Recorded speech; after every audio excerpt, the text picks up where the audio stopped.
এই পিচ্চি ছেলে, শোনো। আমাকে বিয়ে যখন করেছো তখন এভাবে দূরে সরে থাকা যাবে না। আমাকে তোমার বউয়ের সব অধিকার দিতে হবে। এমন দূরে দূরে থাকলে একদম মাথায় তুলে আছাড় দেব। আসো, আমাকে একটু কিসুমিসু দাও। এসব আপনি কি বলছেন ম্যাডাম? আপনি আমার অফিসের বস, তার উপরে বয়সে আমার থেকে 4 বছরের সিনিয়র। আপনাকে কিভাবে আমি কিছু মিছু দেই? কেন? আমি যে তোমার সিনিয়র, এটা তোমার বিয়ে করার আগে মনে ছিল না? এখন তো আমি কোনো বাহানা শুনবো না। আসলে বড় স্যার এমন ভাবে বলল আপনাকে বিয়ে করতে, তাই আমি আর বারণ করতে পারিনি। ওই মানুষটার জন্যই তো আজ আমি এত দূর অব্দি আসতে পেরেছি। এই অনাথ আমিটাকে আজ উনি প্রতিষ্ঠিত করেছে, তাই ওনার কথা ফেলতে পারিনি। সেসব তোমার আর তোমার বড় সাহেবের ব্যাপার। বিয়ে যখন আমাকে করেছো তখন বউয়ের হক আদায় করো। তুমি এখন আমাকে কিসুমিসুও দেবে, আর ওইসব ফিরেও করবে। আমি কোনো কথা শুনতে চাই না। নাও, শুরু করো। কিছু মিছু আর ইয়ে ফিয়ে বলতে? আরে তুমি কি ফিডার খাও বাচ্চা নাকি? বোঝো না, দুধু খাও। বিয়ের পরে আর সব কাপল বাসর রাতে যা করে তাই করবে। আদর টাদর আর কি, বুঝতে পারছো নাকি প্র্যাকটিক্যালি বুঝাবো? আস্তাগফিরুল্লাহ, তওবা তওবা। একটা মেয়ে হয়ে এসব বলছেন? আপনার লজ্জা শরম নাই নাকি? সি সি, এ কেমন মেয়ের পাল্লায় পড়লাম আমি? আরে আজব, বিয়ে করেছো তো ওইসব করবে না নাকি? আসছে আমার সাধু পুরুষ। আমি না বললেও যে তুমি ওইসবের সুযোগ খুঁজতে, তা খুব ভালো করে জানা আছে আমার। এখন এসব নাটক বাদ দিয়ে আসল কাজ শুরু করো তো। রাত অনেক হলো, আমাকে আবার ঘুমাতে হবে। সকালে তাড়াতাড়ি উঠতে হবে। সকাল সকাল কেন উঠতে হবে? কাল তো শুক্রবার, অফিস অফ। আরে বাবা, নতুন বউ যদি সকাল সকাল না ওঠে তাহলে সবাই কি ভাববে বলো তো? তোমার কাকা কাকি, জ্যাঠা জেঠি সবাই তো টের পেয়ে যাবে যে রাত জেগে ওইসব করতে গিয়ে সকালে উঠতে পারিনি। তখন আমার মান সম্মান থাকবে আর? আপনি তো দেখছি খুব ফাজিল। সে কখন থেকে ওইসব করেই যাচ্ছেন। যান গিয়ে ঘুমিয়ে পড়ুন। হুম, তা হবে না। আগে ওইসব, তারপর ঘুম। না হলে বাসরের ফিলিংসটাই তো থাকবে না। আরে বাবা, সব হবে, একটু সময় দিন আমাকে। এইভাবে বললেই কি ওইসব করা যায় নাকি? আজব। প্লিজ আপনি গিয়ে ঘুমান। আচ্ছা ঠিক আছে, ঘুমাবো, তবে একটা শর্ত আছে। কি শর্ত? আগে আমার কপালে একটা কিস দাও, আর আমার সাথে তুমিও ঘুমাবে। আর আমাকে তোমার বুকের ভেতরে জড়িয়ে ধরে ঘুমাবে। আচ্ছা ঠিক আছে, চোখ বন্ধ করুন। করলাম, এবার কিস দাও। রাফি টুপ করে আয়রার কপালে একটা কিস দিল।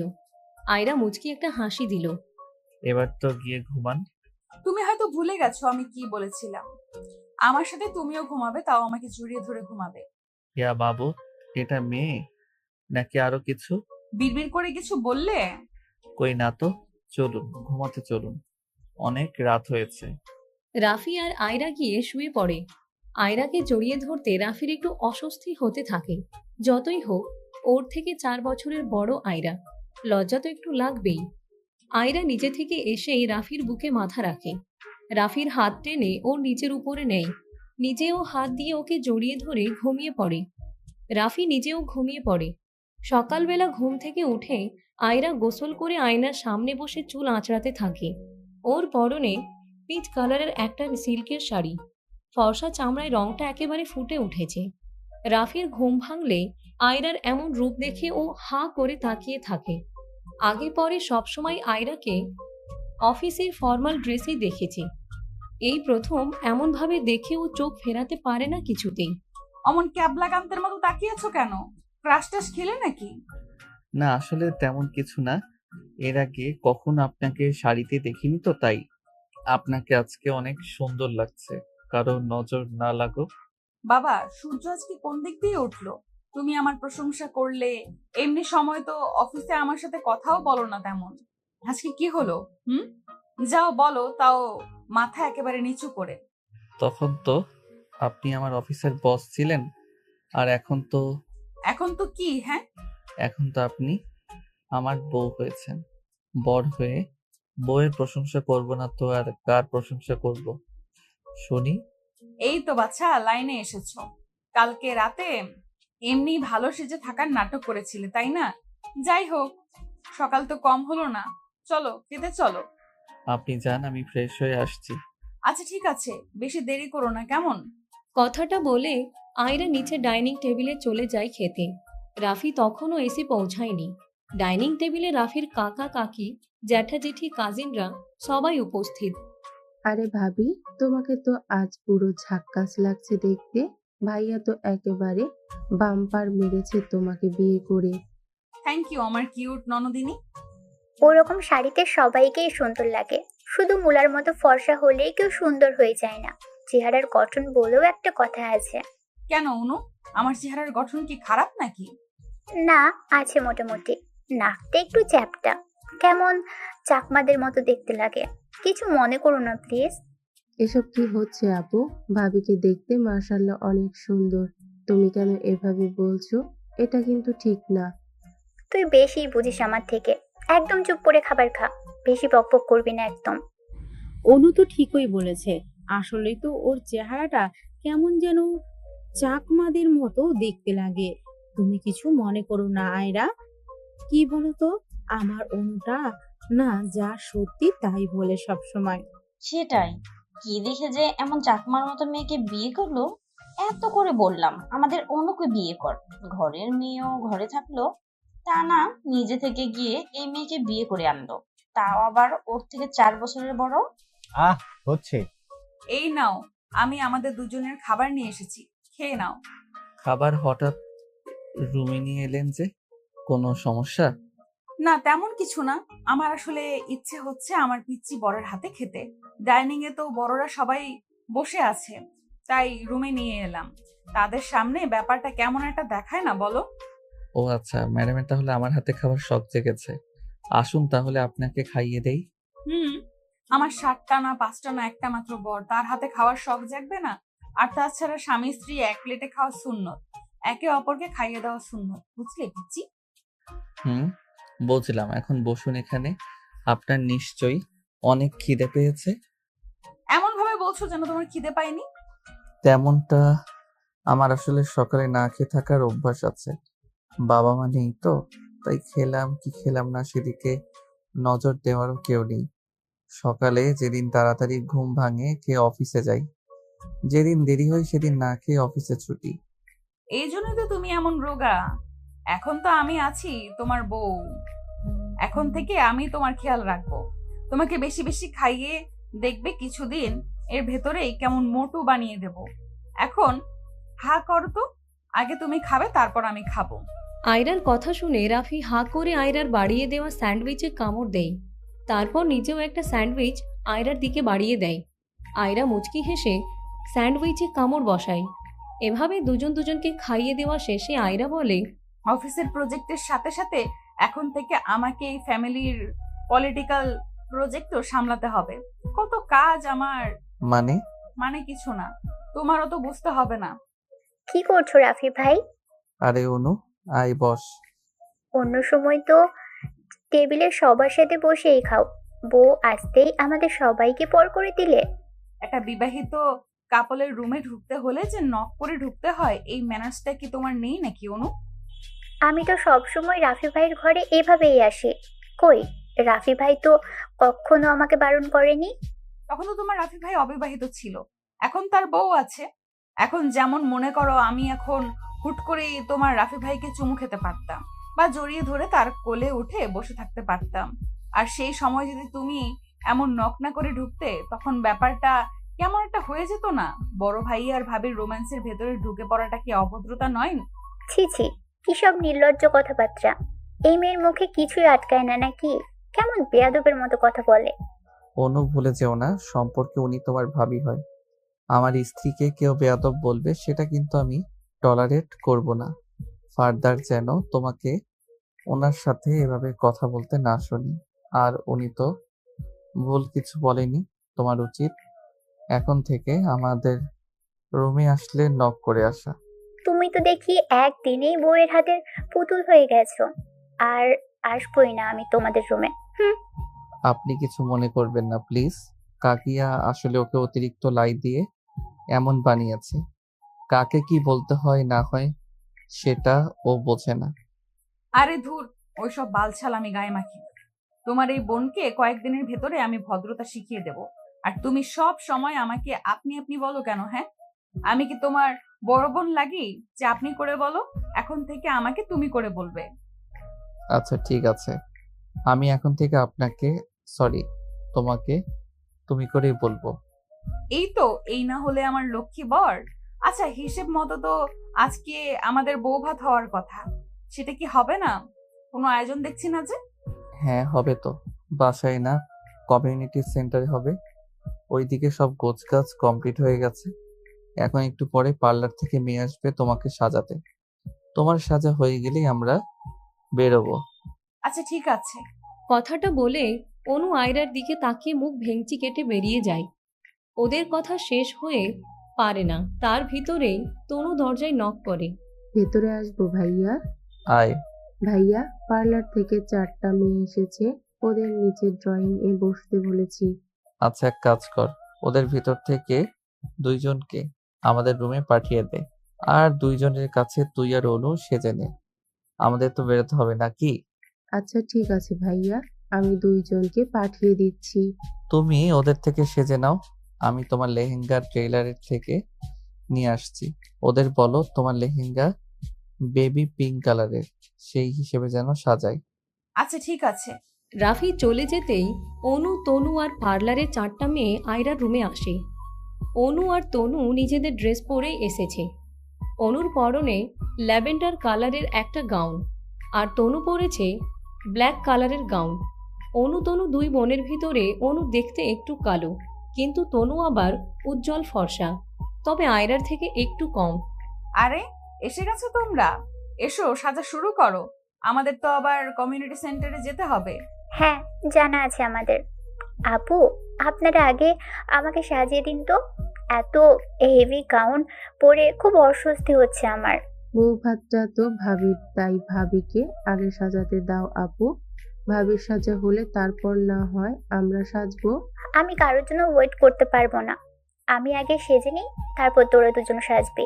সরি অনু, আগে আমি সাজবো। বৌভাতটা তো আমার, আর তাছাড়া বিউটিশিয়ানদের আনাও হয়েছে আমাকে সাজানোর জন্য। তাই তুমি পারলে একটু অপেক্ষা করো, আর না হয় নিজেই সাজো। টাকাটা আমার ভাইয়ে দিয়েছে ওদের, তাই তুমি এত বেশি বুঝবে না। সে তোমার ভাই হওয়ার আগে এখন সে আমার হাজবেন্ড, তাই তার সবকিছুর উপরে সবচেয়ে বেশি অধিকার আমার। তাই বেশি কথা না বলে ওখানে চুপচাপ বসো। কিছু সময় পরে আয়রা, রাফি আর বাসার সবাই কমিউনিটি সেন্টারে এসে পৌঁছায়।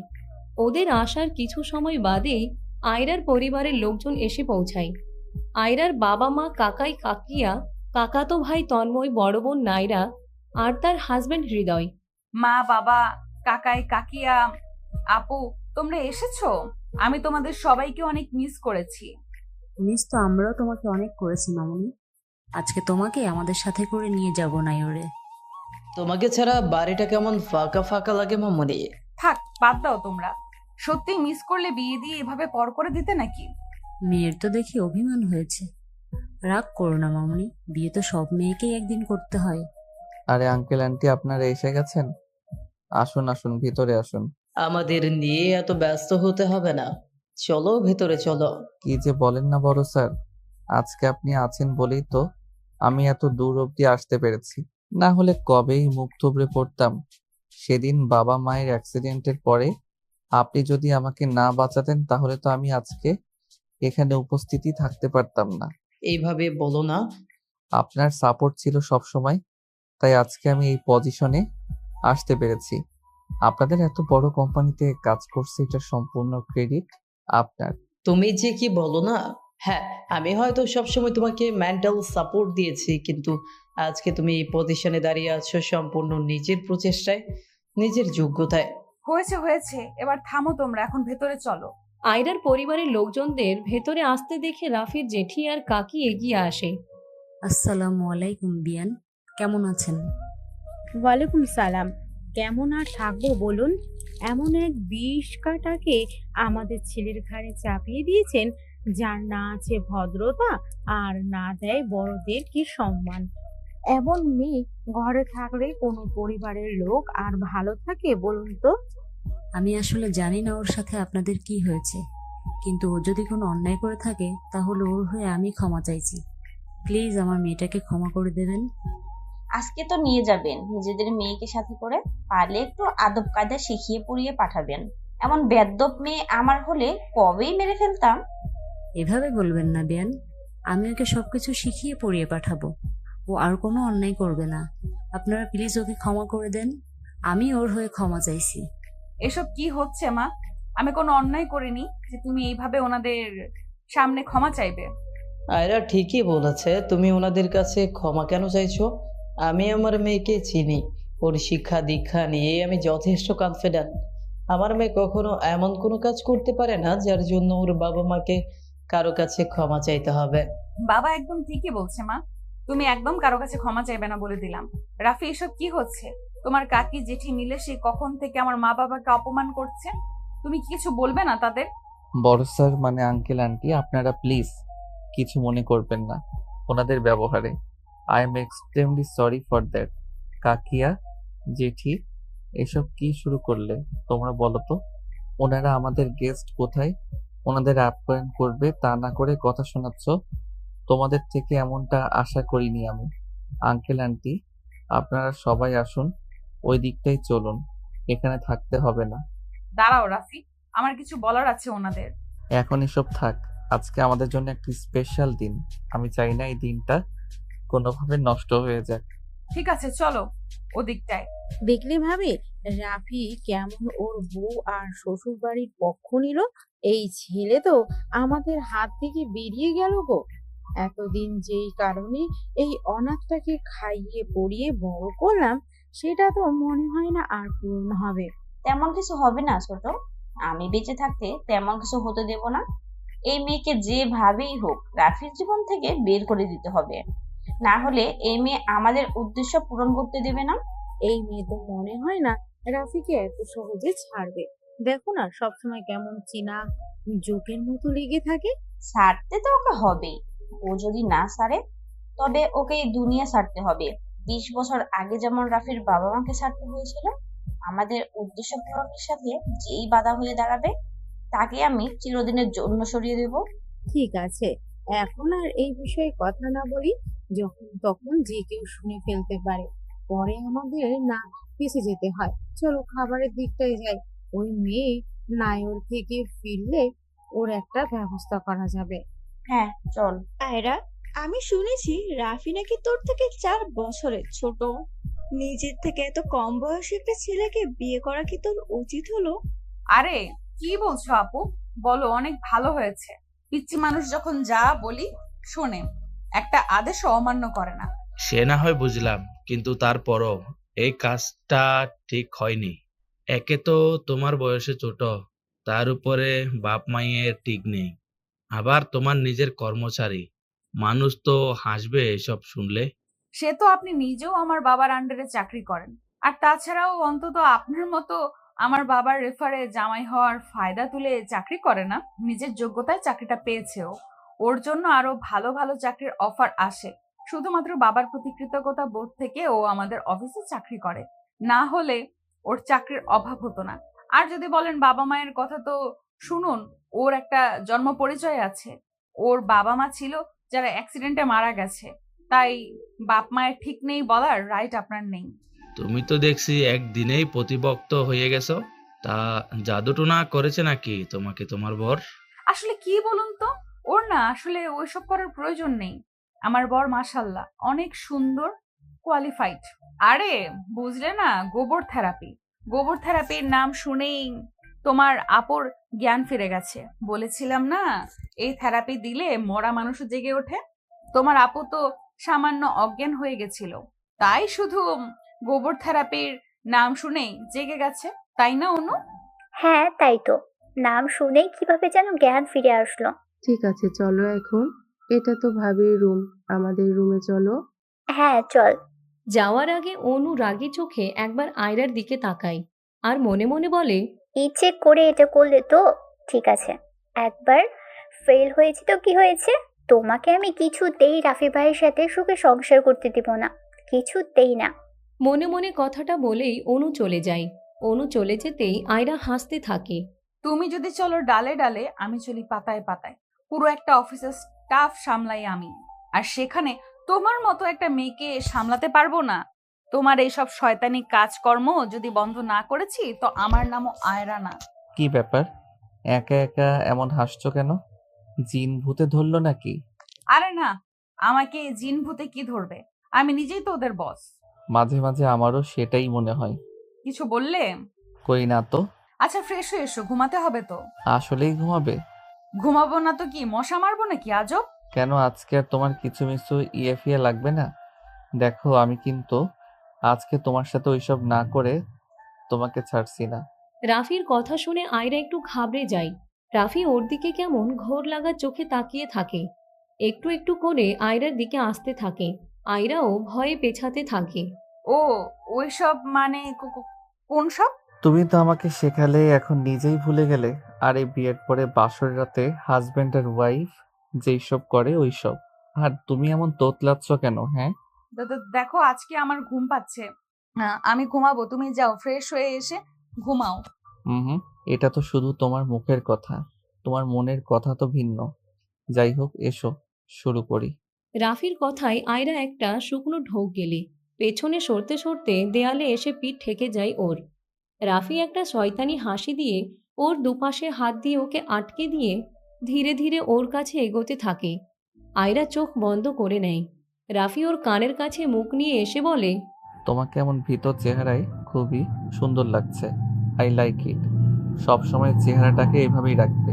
কথাটা বলেই রাফি হো হো করে হাসতে হাসতে ওয়াশরুমে চলে যায় ফ্রেশ হতে। এদিকে লজ্জায় আয়রার অবস্থা খারাপ হয়ে যায়। দাঁড়াও চান্দু, আমার সাথে মশকরা, তোমাকে এর মজা দেখাবো আমি। কথাটা নিজ মনে বলে আয়রা গিয়ে শুয়ে পড়ে। সারাদিনের ক্লান্তিতে শোয়ার সাথে সাথেই ও ঘুমিয়ে পড়ে। কিছু সময় পরে রাফি ওয়াশরুম থেকে এসে আয়রাকে ঘুমে দেখে ওর কপালে ভালোবাসার পরশ এঁকে দেয়। তারপর নিজেও অন্য পাশে এসে আয়রাকে বুকে জড়িয়ে ধরে শুয়ে পড়ে। রাফির থেকে ওর মা বাবার সত্যিটা কি লুকানো আমাদের উচিত হচ্ছে? বাবা মা বেঁচে থাকতেও ছেলেটা নিজেকে অনাথ মনে করে। এবার অন্তত ওকে সত্যিটা জানানো দরকার। না, এখনো সঠিক সময় আসেনি। ওর বাবা মায়ের সেই অ্যাক্সিডেন্টের পেছনে আসলে কার হাত আছে এটা এখনো আমি জানতে পারিনি। যতদিন না এটা জানতে পারছি ততদিন কাউকে কিচ্ছু বলা যাবে না। ওর বাবা মায়ের লাইফ রিস্ক আছে। কিন্তু এভাবে আর কতদিন তাদের লুকিয়ে রাখবে? লাইফ রিস্ক তো রাফিরও আছে। তাহলে ওর সাথে কেন আমাদের মেয়ের বিয়ে দিলে? রাফির বয়স এখন 20 বছর। ওর বাবা মায়ের উইল অনুযায়ী যদি তারা মারা যায় তো ওর 21 বছর পূর্ণ হলে ওদের সমস্ত সম্পত্তির মালিক হবে রাফি। আমার ধারণা 15 বছর আগেও অ্যাক্সিডেন্টটা করানো হয়েছিল শুধুমাত্র এই সম্পত্তির জন্য। যে বা যারা এই কাজটা করেছে তারা রাফির 21 বছর পূর্ণ হওয়ার অপেক্ষায় আছে। তার মানে তো আর 1 বছর পরে রাফির লাইফ রিস্ক আছে। হ্যাঁ, আমার ধারণাও তাই। 1 বছর পরে ওই কালপ্রিট রাফির উপর অ্যাটাক করবে। তুমি সবকিছু জেনে কেন আমাদের মেয়ের জীবনটা নষ্ট করলে? ওর যদি কোনো বিপদ হয়? আমার মেয়ে খুবই বুদ্ধিমতী, ওর কিছু হবে না। আমার মনে হয় রাফির পরিবারের কেউ এই কালপ্রিট, আর তাকে খুঁজে বের করার জন্যই আমি আয়রাকে ওই বাড়িতে পাঠিয়েছি। দেখো, আমার মেয়েটার যেন কোনো বিপদ না হয় আবার। তুমি কিছু চিন্তা করো না। আমার মেয়েকে আমি যে উদ্দেশ্যে ওই বাসায় পাঠিয়েছি ও ঠিক সেই কাজ সফলভাবে করবে। এই 1 বছরের ভেতরেই ও আসল কালপ্রিটকে খুঁজে বের করবে, আর ওর উপর কেউ সন্দেহও করবে না। দেখো, আমার মেয়েটার যেন কোনো ক্ষতি না হয়। আয়রার বাবার বাড়ি 2 দিন থেকে ওরা সবাই আবার রাফির বাসায় ফিরে আসে। সন্ধ্যায় রওনা দেওয়ায় ফিরতে ফিরতে রাত হয়ে যায়। এসেই ওরা কোনো রকম কয়টা খেয়ে শুয়ে পড়ে, কারণ পরদিন সকালে আয়রা আর রাফির দুজনেরই অফিস আছে। রাফি, তুমি গিয়ে ব্রেকফাস্ট শুরু করো, আমি একেবারে রেডি হয়ে নিচে আসছি। আচ্ছা ঠিক আছে। গুড মর্নিং ভাইয়া, ভাবি কোথায়? দেখ গিয়ে, নবাবের বেটি হয়তো পড়ে পড়ে ঘুমাচ্ছে এখনো। খেয়েছি সে। এ কেমন মেয়েকে ঘরে তুললি তুই রাফি? বাড়ির বউ কোথায় সকাল সকাল উঠে নাস্তা পানি বানাবে? তা না, সে এখনো নিচেই আসতে পারলো না। জমিদারের ঝি কোথাকার। সকাল সকাল আমাকে নিয়ে গসিপ শুরু হয়ে গেছে নাকি? এই বাড়িতে তো দেখছি আমাকে নিয়ে ভাবার মানুষের অভাব নেই। এসে গেছে জমিদারের বেটি। তা বলি, কটা বাজে খেয়াল আছে তোমার? বাড়ির বউ এত দেরি করে উঠলে কাজগুলো কে করবে শুনি? ও মা, কাজের লোক থাকতে আমি কেন কাজ করতে যাব? কাজের লোক তো অন্য কাজ করবে। এবারের নিয়ম, বাড়ির রান্না বাড়ির বউরা করে, বুঝতে পারলে? সে তো আপনারাও এই বাড়ির বউ, তো রান্নাটা বরং আপনারা দুজনেই করুন। কেন? তুমি থাকতে? May I come in ma'am? Yes, come in sir. আপনি হয়তো ভুলে যাচ্ছেন এটা অফিস ম্যাম। জি না স্যার, আমি কিছুই ভুলিনি, বরং আপনি ভুলে গেছেন। আপনি আমার হাজবেন্ড, আর তাই অফিস বা বাড়ির সব জায়গায় আপনি আমার হাজবেন্ড হয়েই থাকবেন। আমাকে অফিসে এসে আপনি করে বলতে হবে না বা ম্যাম বলতে হবে না। বাসায় যেভাবে তুমি করে বলো সেভাবে এখানেও তুমি করে বলবে। ঠিক আছে। এখন বলো কি জন্য আমার কেবিনে এসেছো? আপনাদের রিসেন্ট প্রজেক্টটা তোমার দুলাভাই হ্যান্ডেল করছিল। আজকে হিসাবে বসে দেখলাম, হিসেবে অনেক গরমিল। প্রায় ৭৫ কোটি টাকার হিসেব পাওয়া যাচ্ছে না। কি বলো? এত টাকার হিসেব না মেলা তো আর কাকতালীয় কোনো ব্যাপার না। নিশ্চয়ই কোনো একটা ঘাপলা আছে। এর আগেও দুলাভাইয়ের করা প্রজেক্টের কাজে আমি টাকা ৯-৬ পেয়েছি। আপাতত এই ব্যাপারটা আমাদের ভেতরেই থাকুক। আমি আগে বাবার সাথে বসে এই বিষয়ে কথা বলি, তারপরে লিগ্যাল ইনকোয়ারিতে বসবো। ঠিক আছে, আসছি আমি। শোনো, হ্যাঁ বলো। তোমার বউয়ের এখন একটা কিছু মিছুর খুব প্রয়োজন। তা না হলে ও কাজে কনসেন্ট্রেট করতে পারছে না। আচ্ছা তাই নাকি? জি হ্যাঁ, তাই। আচ্ছা, কাছে এসো। আয়রা রাফির কাছে এগিয়ে আসলে রাফি ওর ঠোঁটে একটা কিস দেয়, তারপর কেবিন থেকে বেরিয়ে যায়। রাফি যেতেই আয়রা ধপ করে চেয়ারে বসে পড়ে, তারপর চিন্তিত কণ্ঠে বলে, উফ, এত দিক কিভাবে সামলাবো আমি? সবার আগে এটা খুঁজে বের করতে হবে রাফির বাবা মাকে কে মারতে চায়। বাবার ধারণা ঠিক হলে সেটা ওই বাড়ির কেউ হবে। আমার হাতে এই একটা বছর সময় আছে। আমাকে যা করার খুব দ্রুত করতে হবে, না হলে ১ বছর পরে রাফির লাইফ রিস্ক আছে। সেটা আমি কোনোভাবেই হতে দেব না। এর ভিতরে আয়রার কাছে তনুর কল আসে। হ্যালো ভাবি। হ্যাঁ তনু, বলো। ভাবি, তুমি আজকে বাসায় এসো না? হঠাৎ এই কথা? মা, জেঠি আর আপু মিলে কি সব প্ল্যান করেছে তোমাকে জব্দ করার জন্য। তাই তুমি আজকে বাসায় এসো না। ধুর পাগলি, ওরা এমন অনেক কিছুই করবে। তার জন্য কি আমি ওদের ভয় পেয়ে থাকবো নাকি? তুমি কিছু চিন্তা করো না, আমার কিচ্ছু হবে না। ঠিক আছে, রাখছি এখন। তুমি একটু সাবধানে থেকো। আচ্ছা। কলটা কেটে আয়রা মনে মনে বলে, এই ৩ বিটকেল মহিলা আবার কি ঝামেলা পাকানোর প্ল্যানিং করছে কে জানে। ইয়া মাবুদ, তুমি জানো আমি যেন সবটা সামলে নিতে পারি। ওরা যাই করার প্ল্যানিং করুক, আমি যেন সবটা ভেস্তে দিতে পারি। সন্ধ্যায় রাফি আর আয়রা বাসায় ফিরে ফ্রেশ হয়ে ড্রয়িং রুমের সোফায় এসে বসে। তখনই অনু পায়েসের বাটি নিয়ে হাজির হয়। ও মোট ৩টা বাটি পায়েস নিয়ে হাজির হয়। এই নাও রাফি ভাই, আমি পায়েস বানিয়েছি, খেয়ে বলো তো কেমন হয়েছে। ভাবি, তুমিও নাও। বাহ বাহ অনু, তুমি এত সুমতি হলে কিভাবে? তুমি আমাকে ভাবি বলে ডাকলে, যাক শুনে খুশি হলাম। দাও পায়েস দাও, খেয়ে দেখি কেমন হলো। আচ্ছা, তুমি আবার আমার পায়েসে কিছু মেশাওনি তো? আ- আমি আমি কেন তোমার পায়েসে কিছু মেশাতে যাব? তুমি যে কি বলো না, আমি কি এতই খারাপ নাকি? হতেই পারে কিছু মিশিয়েছো, তাই এত আদর করে আমাকে ভাবি বলে ডাকছো, আবার পায়েস রান্না করে খাওয়াচ্ছো। আরে না, তুমি যে কি বলো না, আমি আসলে ভেবে দেখলাম এতদিন শুধুই তোমার সাথে আমি অনেক খারাপ আচরণ করেছি। তাই ভাবলাম একটু মিষ্টি মুখ করিয়ে তোমার সাথে সম্পর্কটা ঠিক করে নিই। এসব কি হচ্ছে আয়রা? ও তোমার সাথে সব ঠিক করতে চাচ্ছে আর তুমি কিনা ওর সাথে এমন আচরণ করছো। আমি কিন্তু এটাকে সাপোর্ট করছি না। আরে এত সিরিয়াস হয়েও না, আমি তো মজা করছিলাম ওর সাথে। অনু পায়েস দাও, খেয়ে দেখি, আর তুমিও খাও। হ্যাঁ, এই নাও, আমিও খাচ্ছি। কথাটা বলে অনুও পায়েস খেতে শুরু করে আর মনে মনে বলে, খাও না, খাও, বেশি করে খাও। আর একটু পরেই বুঝতে পারবে মজা। আমার সাথে লাগতে আসা, খুব চ্যাটাং চ্যাটাং কথা বলো তাই না? আজকে সব কিছুর মজা হাড়ে হাড়ে টের পাবে একদম। পায়েস খাওয়া শেষে ওরা ৩জন বসে টুকটাক গল্প করতে থাকে। তখন ড্রয়িং রুমে কাকি আর জেঠি আসে। আজকের অফিস কেমন কাটলো আয়রা? জি ভালো। সারাদিন এত কাজ করে নিশ্চয়ই ক্লান্ত হয়ে গেছো। খাও, অনুর বানানো পায়েসটা খাও বেশি করে। কাকি আর জেঠির কথা শুনে আয়রা তো পুরাই অবাক হয়ে যায়। ও মনে মনে ভাবে, ব্যাপারটা কি হলো? এই ৩ রমণী হঠাৎ এমন উল্টো সুরে গান গাওয়া শুরু করলো কেন? পায়েসের ব্যাপারটা তো আমি সামলে নিয়েছি, কিন্তু তারপরও এদের এমন ব্যবহারের কারণ কি? নাকি আরো কোনো ঝামেলা পাকানোর ধান্দায় আছে এরা? আয়রার মনে মনে চিন্তা করার ভিতরেই হঠাৎ অনু ও মাগো বলে চিৎকার করে ওঠে। তারপর পেটে হাত দিয়ে তাড়াতাড়ি নিজের রুমে দৌড় দেয়।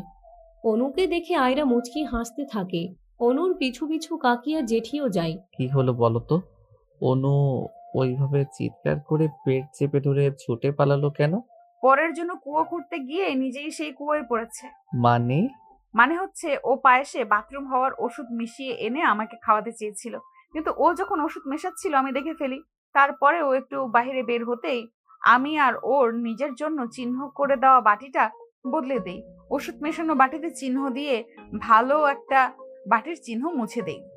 ওর আর আমার পায়েসের বাটির কালার তো সেম ছিল, আর তোমারটা আলাদা, তাই ও নিজেই নিজের ওষুধ মেশানো পায়েসটা খেয়েছে।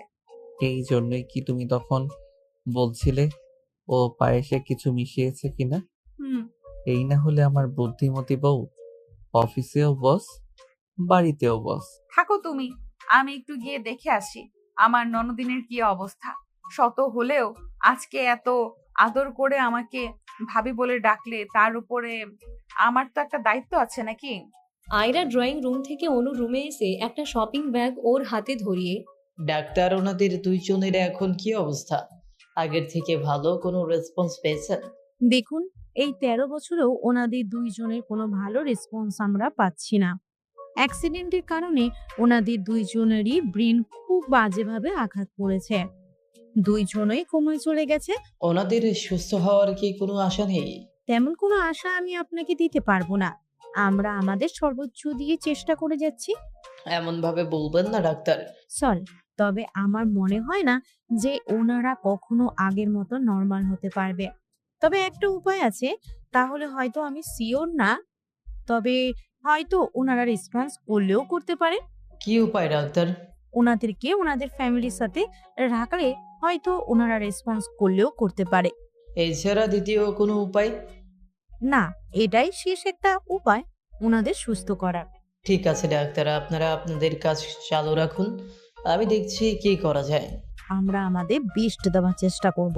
হ্যালো আয়রা মামনি, হ্যাঁ বাবা বলো। আমি তোমার শ্বশুরদের সাথে কথা বলেছি, ওনারা সবাই কালকে আসবে। তুমি আর রাফিও কি ওনাদের সাথে আসবে?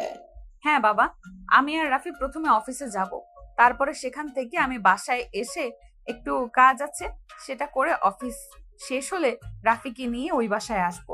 রাফিকে সব সত্যিটা জানানোর সময় এসে গেছে। কি বলছো বাবা? ওকে এখনই সব সত্যিটা বলা কি ঠিক হবে?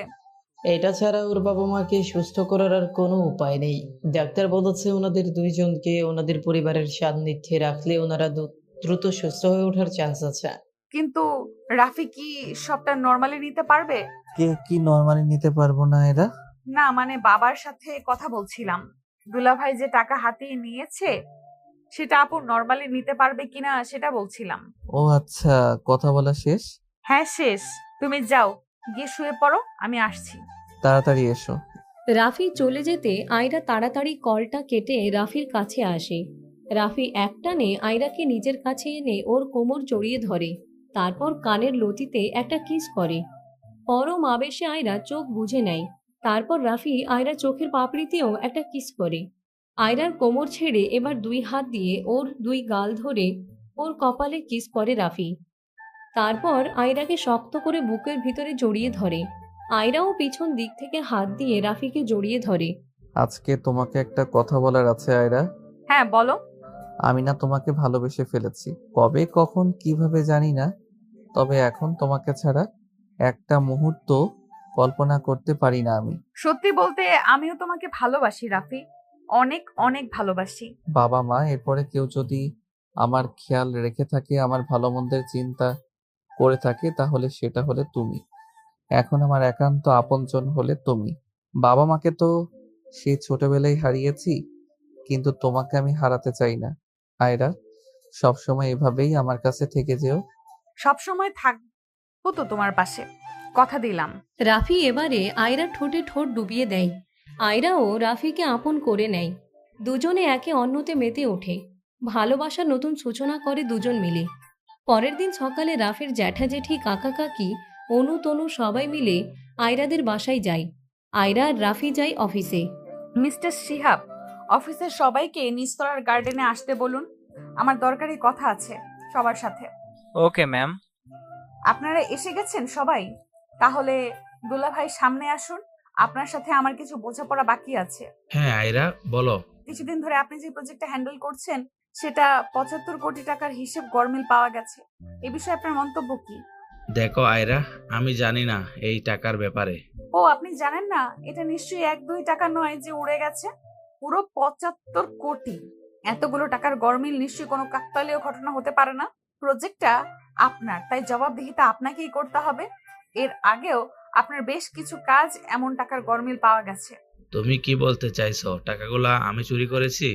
এই তো একদম ঠিক ধরেছেন। আমি এটাই বলতে চাইছি, টাকাগুলো আপনি সরিয়েছেন। আয়রা, মুখ সামলে কথা বলো। আপনি গলার আওয়াজ নিচে নামিয়ে কথা বলুন, ভুলে যাবেন না এটা অফিস। এখানে আপনি আমার স্টাফ আর আমি আপনার বস। রিসেন্ট একটা অ্যাকাউন্টে 75 কোটি টাকা ট্রান্সফার করা হয়েছে, আর কাকতালীয় ভাবে অ্যাকাউন্টটা আপনার 7 বছর বয়সী ছোট বোনের নামে। এই যে তার ব্যাংক ডিটেলস। এবার কি বলবেন আপনি? না মানে, ওর অ্যাকাউন্টে এত টাকা কোথা থেকে এলো আমি কি করে জানবো? জানবেন যখন আমি পুলিশ কেস করব, তখন আপনি সবটা জানতে পারবেন। কি করব নাকি পুলিশ কেস বসাবো নাকি ইনকোয়ারি? না, এমনটা করো না। আমার সাথে তোমার আফুর জীবনও জড়িয়ে আছে। এমন কিছু করলে ওর জীবনটাও নষ্ট হয়ে যাবে। তাই আমি বলি কি, চলো আমরা বরং ঠান্ডা মাথায় বসে ব্যাপারটা সলভ করি।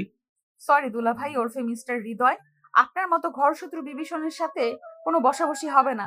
আপনাকে আজকে এই চাকরি থেকে বহিষ্কার করা হলো। কাজটা তুমি ঠিক করলে না আয়রা, এর জন্য তোমাকে খুব পস্তাতে হবে। ঠিক বেঠিকের হিসেব না করে নিজের রাস্তা মাপুন। কাজটা করা কি ঠিক হলো? না মানে তোমার দুলাভাইকে কি আরো একটা সুযোগ দেওয়া যেত না? শত হলেও নায়রা আপুর জীবন ওনার সাথে জড়িয়ে আছে। সেটা আমিও জানি রাফি। বাবা ডাকছিলে আমাদের দুইজনকে। হ্যাঁ, তোমরা দুইজন একটু চলো আমার সাথে। আর রাফি, তোমাকে দুইজনের সাথে দেখা করানোর আছে। আমার সাথে? হ্যাঁ, তোমার সাথে। চলো আমার সাথে। রাফি কিছুটা কৌতূহলী হয়ে পড়ে যে কার সাথে দেখা করানোর কথা বলেছে আয়রার বাবা সেটা নিয়ে। আয়রার বাবা দোতলার একদম শেষ রুমটায় গিয়ে ঢোকে। ওনার পিছু পিছু আয়রা আর রাফিও ঢোকে। কই, এখানে তো কেউ নেই। আছে আছে, একটু ধৈর্য ধরো। ওই দিকটায় চলো আমার সাথে। চিনতে পারছো এই দুইজনকে? এটা কিভাবে সম্ভব? মানে আমার বাবা মা বেঁচে আছে, তাহলে সেই অ্যাক্সিডেন্ট? কথাটা বলে রাফি ছুটে গিয়ে ওর মায়ের বেডের পাশে বসে পড়ে। কাপা কাপা হাতে ওর মায়ের হাতটা ধরে, তারপর আচমকা কান্না করে দেয়। কান্না করতে করতে বলে, মা, তুমি বেঁচে আছো?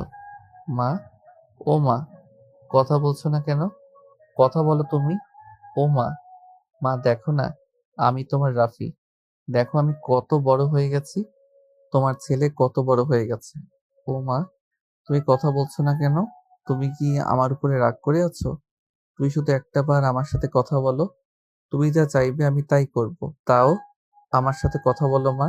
মাকে ছেড়ে এবারে রাফি ওর বাবার বেডের পাশে গিয়ে ওর বাবার হাত ধরে কান্না করতে করতে বলে, বাবা, ও বাবা, দেখো আমি তোমার ছেলে রাফি। তুমি আমাকে আদর করবে না? আমাকে বাবুন বলে ডাকবে না? কথা বলবে না আমার সাথে?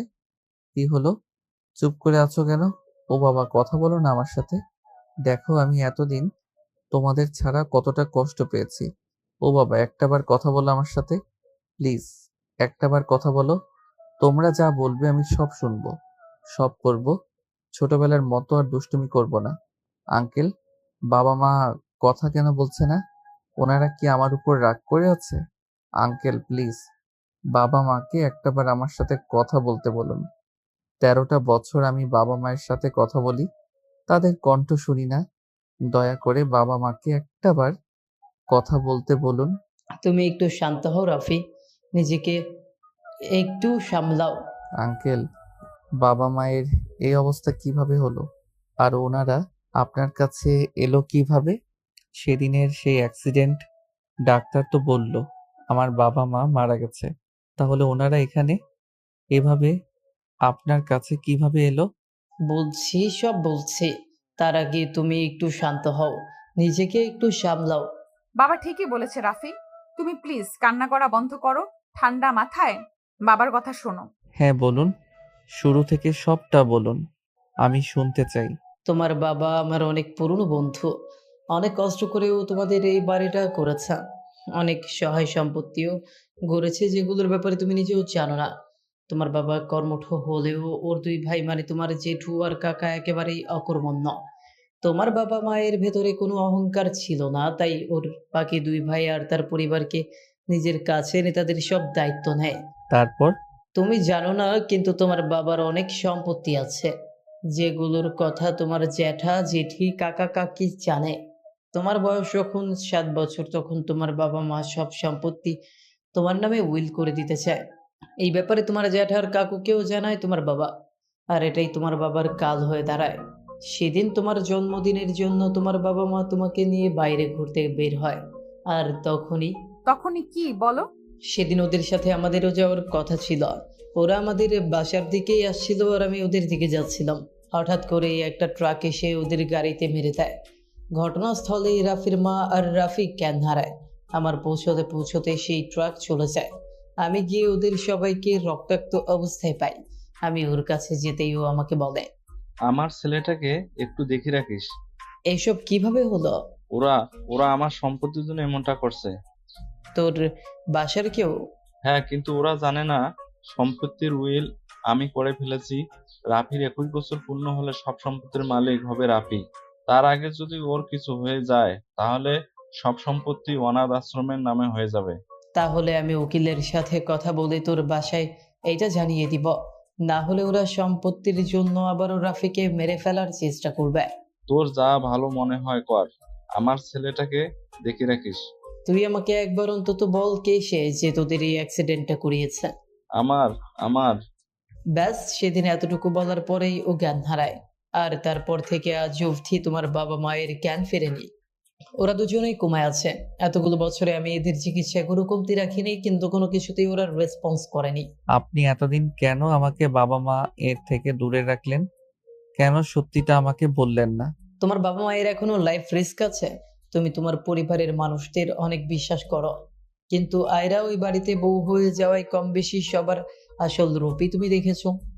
আমি চাচ্ছিলাম না সেই কালপ্রিট কোনোভাবে জানতে পারুক তোমার বাবা মা এখনো বেঁচে আছে। তাহলে এখন কেন বললেন? ডাক্তার বলেছে শেষ একটা উপায় আছে তোমার বাবা মাকে সুস্থ করার, আর সেটা হলো ওদের পরিবারের লোকজনের সান্নিধ্যে ওদের রাখতে হবে। হতেও পারে তাদের সাথে থাকলে ওরা সুস্থ হয়ে আগের মতো স্বাভাবিক জীবনে ফিরে আসবে, কিন্তু আসল কালপ্রিটকে না জানা পর্যন্ত আমি ওদেরকে তোমার পরিবারের মানুষদের কাছে রাখতে পারবো না। আর ওই পরিবার ছাড়া ওদের একান্ত আপন বলতে আছো শুধু তুমি, যার মাধ্যমে ওদের ক্ষতি হওয়ার কোনো চান্স নেই। তাই আমি তোমাকে এখানে আনলাম, যাতে প্রতিদিন তুমি এখানে এসে ওদের সাথে কিছুটা সময় কাটিয়ে ওদের সুস্থ করার চেষ্টা করতে পারো। এতগুলো বছর আমি জানতাম। রাফি, এবার ঘরে চলো। কালকে তো আবার অফিসে যেতে হবে। অফিস থেকে এসে না হয় এখানে কিছু সময় কাটাবে। হ্যাঁ চলো। আঙ্কেল, আপনাকে অনেক ধন্যবাদ এতদিন আমার বাবা মায়ের খেয়াল রাখার জন্য। আপনি না থাকলে আজকে হয়তো আমিও বেঁচে থাকতাম না। আমি আপনার কাছে চিরকৃতজ্ঞ হয়ে থাকব। তুমি শুধু আমার বন্ধুর ছেলে নও, আমারও ছেলে। ছেলে হয়ে বাবার কাছে কেউ কৃতজ্ঞ থাকে নাকি বোকা? যাও এখন গিয়ে ঘুমাও। কাল থেকে তোমার নতুন লড়াই শুরু, যেটাই তোমায় জিততেই হবে। জি আঙ্কেল। গুড মর্নিং বাবা। গুড মর্নিং মামুনি। ঘুম কেমন হলো? ভালো বাবা। আমি আর রাফি অফিসে যাচ্ছি। সন্ধ্যায় রাফি এসে ওর বাবা মায়ের সাথে দেখা করে যাবে। কেন, তুমি আসবে না? না বাবা, আমার একটা জরুরি মিটিং আছে। আচ্ছা ঠিক আছে, যাও তোমরা। 2 মাস পর। আর মাত্র কয়েকটা মাস, তারপর রাফি এইসব সম্পত্তির মালিক হয়ে যাবে। কিন্তু ওর ওই বউটা অনেক শেয়ানা। ওই মেয়ে রাফির জীবনে থাকলে আমরা কখনোই রাফিকে দিয়ে এই সম্পত্তি নিজের নামে লিখিয়ে নিতে পারবো না। একদম ঠিক বলেছিস। ওই মেয়েকে রাফির জীবন থেকে তাড়াতে হবে, না হলে এই সম্পত্তি আমাদের হাতছাড়া হয়ে যাবে। কিন্তু আমরা তো কম চেষ্টা করলাম না বলো? ওই মেয়ে তো কিছুতেই এই বাড়ি ছাড়ছে না। ও যদি না ছাড়ে তাহলে রাফির বাবা মায়ের মতো ওকেও এই দুনিয়া থেকে সরিয়ে দিতে হবে। আমার মনে হয় আমাদের একবার বসের সাথে কথা বলা উচিত। উনিই ভালো বলতে পারবে কি করলে ভালো হবে। একদম ঠিক বলছো। লাগলে ওই মেয়েকে দুনিয়া থেকে সরিয়ে দিতে হবে। আমাদের পথে কোনো কাঁটা রাখা যাবে না। চলো বসের কাছে যাই। বস ঠিকই কোনো না কোনো উপায় বের করতে পারবে। এতক্ষণ সিসিটিভি ক্যামেরার ফুটেজে রাফির কাকি আর জেঠির কথা শুনছিল আয়রা। ও প্রতিদিনই ফুটেজ চেক করে। এই 2 মাসে এরা মিলে অনেক চেষ্টা করেছে আয়রাকে তাড়ানোর। এই 2 মহিলাকেও খারাপ ভেবেছিল, কিন্তু এরা যে এত নীচ সেটাও বুঝতে পারেনি। ও আবারও ফুটেজ দেখায় মনোযোগ দেয়। আজকে ওকে জানতেই হবে কে সেই মেইন কালপ্রিট। সোর্সের ভিতরে ভূতটা আসলে কে সেটা ওকে জানতেই হবে। কিছুক্ষণ পরে ও সেটা জানতেও পারে। আসল কালপ্রিটকে দেখে আয়রা যতটা না অবাক হয়, তার চেয়ে বেশি রাগ লাগে ওর। ইনি হলেন তার মানে আসল কালপ্রিট। এই সেই মানুষ যে আমার রাফিকে মারতে চায়, ওর মা বাবাকে মারতে চায়, যার জন্য ছোটবেলা থেকে আমার রাফি এতটা কষ্ট পেয়ে এসেছে। ওর বাবা মা বেঁচে থেকেও মরার মতো আছে। একটা মানুষ এতটা জঘন্য হয় কিভাবে? ছি। ড্রয়িং রুমে বসে আছে রাফির কাকা, জ্যাঠা, কাকি, জেঠি আর অনু। তনু ওর এক ফ্রেন্ডের বার্থডেতে গেছে। আয়রা আর রাফি অফিস শেষে বাসায় আসে। ওদের সাথে পুলিশও আসে। পুলিশ দেখে সবাই অবাক হয়ে যায়। এ কি, বাড়িতে পুলিশ কেন? এসব কি হচ্ছে রাফি? তোমাদের সাথে পুলিশ কেন এসেছে? জেঠু তুমি শান্ত হও। পুলিশ আমি না, আয়রা ডেকেছে। রাফির কথা শুনে জেঠি ফিসফিসিয়ে কাকিকে বলে, এই ছোট, ব্যাপারটা কি হলো বলতো? এই মেয়ে হঠাৎ বাড়িতে পুলিশ রাখলো কেন? আমরা যে ওকে এমন জ্বালাই সেই জন্য ডাকেনি তো। আমাদের নামে নারী নির্যাতনের মামলা করে দেয়নি তো। তাও দিতে পারে, বলা যায় না। এবার কি হবে ভাবি? এই বয়সে এসে এখন কি তাহলে আমাদের জেলে পচে মরতে হবে? আমারও তো তাই মনে হচ্ছে। কি হবে? এই মেয়ে তো আমাদের কম সাবধান করেনি, কিন্তু আমরাই তো ওর কথা আমলে নেইনি। এখন মনে হচ্ছে সত্যি সত্যি জেলে পচে মরতে হবে। কি ব্যাপার কাকি, জেঠি, আপনারা দুইজন কি এমন গুজুর গুজুর করছেন সে তখন থেকে? না মানে, আয়রা মা, বাড়িতে হঠাৎ পুলিশ কেন? কিছু কি হয়েছে? আরে শালা, আপনি তো দেখছি ভং পাল্টে ফেলেছেন একদম। তবে এইসব এখন আর কোনো লাভ হবে না। পুরো হিসেবের খাতা খুলে গেছে। এখন শুধু শাস্তির পালা। এসব তুমি কি বলছো মা? কিসের হিসেব, কিসের শাস্তি? তুমি তো আমাদের মেয়ের মতো। সরি, মেয়ের মতো না, মেয়েই তো তুমি আমাদের মা। এরা কি মেয়েকে একটু শাসন করতে পারে না নাকি? তার জন্য তুমি বাসায় পুলিশ নিয়ে আসবে? এই শুনুন, আপনাদের এইভাবে মানুষের নাটক না, এবার বন্ধ করুন। আপনাদের অতীতের শাস্তি আপনাদের পেতেই হবে। ওটার কোনো মাফ নেই। অফিসার, এনেদের দুইজনকে অ্যারেস্ট করুন। ও আয়রা মা, মেয়ে হয়ে মায়েদের কেউ পুলিশের হাতে তুলে দেয় বলতো? আমার শোনা মা, নিজের মাথাটা একটু ঠান্ডা করো। আমরা বরং একটু ঠান্ডা মাথায় আলাপ আলোচনা করি এই ব্যাপারটা নিয়ে। মা? কে মা? কার মা? আপনারা মা? লজ্জা লাগছে না নিজের মা বলতে? যদি সত্যি মমতা বলতে কিছু আপনাদের ভিতরে থাকতো, তাহলে রাফির থেকে ওর মা বাবাকে কেড়ে নিতে পারতেন না? পারতেন না ছোটবেলাতেই ওকে এতিম করে দিতে? এখন তো আবার ওকে মেরে ফেলার প্ল্যানিং করছেন। এই আপনাদের কি একটু বুক কাঁপে না? যে ছেলেটাকে ছোট থেকে কোলে পিঠে করে মানুষ করলেন, তার প্রতি কি একটুও মায়া মমতা কাজ করে না? কিভাবে পারেন ওকে মেরে ফেলার প্ল্যানিং করতে? শুধু সম্পত্তির জন্য? আচ্ছা, মানুষের জীবনে টাকা পয়সাই কি সব? স্নেহ, ভালোবাসা, মায়া, মমতা, এগুলোর কি কোনো দাম নেই? এতটা অমানবিক কিভাবে হতে পারেন আপনারা? এসব তুমি কি বলছো? আমরা কেন ওর বাবা মাকে মারতে যাব? মিথ্যে কথা বলা বন্ধ করো। আমি মিথ্যা বলছি? আচ্ছা ওয়েট। কথাটা বলে আয়রা সেই দিনের সিসিটিভি ক্যামেরার ফুটেজ বের করে সবাইকে দেখায়। সবাই তো হতভম্ব হয়ে যায়। এরপরে আয়রা কাকায়ের সামনে গিয়ে বলে, কি ব্যাপার মিস্টার বস? এইসব কিছুর নষ্টের গোড়া? নিজের বড় ভাই ভাবিকে মেরে ফেলার চেষ্টা করতে একটুও বুক কাঁপেনি, তাই না? এতদিন ধরে কি ভালো সেজেই না ছিলেন? কেউ কখনো ঘুণাক্ষরেও টের পায়নি এই নোংরা খেলাটার পেছনে আপনি আছেন। এই বাড়িতে এসে থেকে আমার তো কখনো আপনার উপরে সন্দেহ যায়নি। ভালোই নাটক করতে পারেন আপনি। এবার বাকি জীবন জেলে এনজয় করবেন। হ্যাঁ হ্যাঁ, আমিই করেছি সবকিছুর পেছনে আমিই ছিলাম। এই এত টাকা, সহায় সম্পত্তি, সবকিছুর লোভ আমাকে একদম জেঁকে ধরেছিল। রক্তের টানও আমাকে আটকাতে পারেনি। আমি অনেক বড় অন্যায় করে ফেলেছি। রাফি বাবা, আমাকে ক্ষমা করে দিস পারলে। আমার জন্য তুই তোর মা বাবাকে হারিয়েছিস। এতগুলো বছর মা বাবার আদর স্নেহ ছাড়া বড় হয়েছি।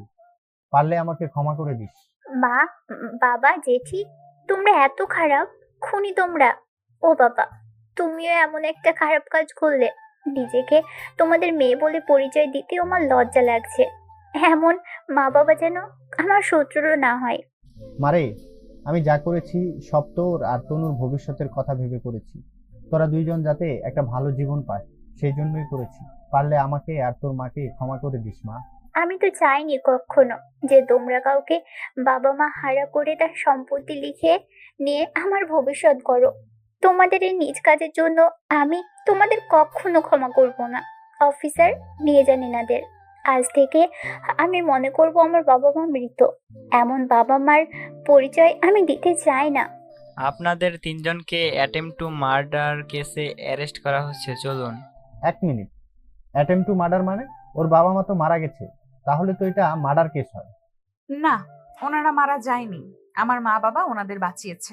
ওনারা এখন কোমায় আছে, খুব তাড়াতাড়ি সুস্থ হয়ে যাবে। এই বয়সে এসে নাকি আমাকে এসব দেখতে হচ্ছে? আমার এক ভাই আমার আরেক ভাইকে খুন করতে চেয়েছিল, আর তার সাথে আমার নিজের স্ত্রীও জড়িত। এমন কিছু দেখার আগে আমার মৃত্যু কেন হলো না খোদা? তুমি এভাবে বলো না প্লিজ। আমি যা করেছি সম্পত্তির লোভে পড়ে করেছি, আমাকে ক্ষমা করে দাও দয়া করে। এমন জঘন্য কাজের পরও তুমি ক্ষমা চাও কোন মুখে? রাফির বাবা আমার ছোট ভাই। বাবা মায়ের মৃত্যুর পর ওকে আমি কোলে পিঠে মানুষ করেছি। আমার কাছে ও আমার সন্তানের মতো।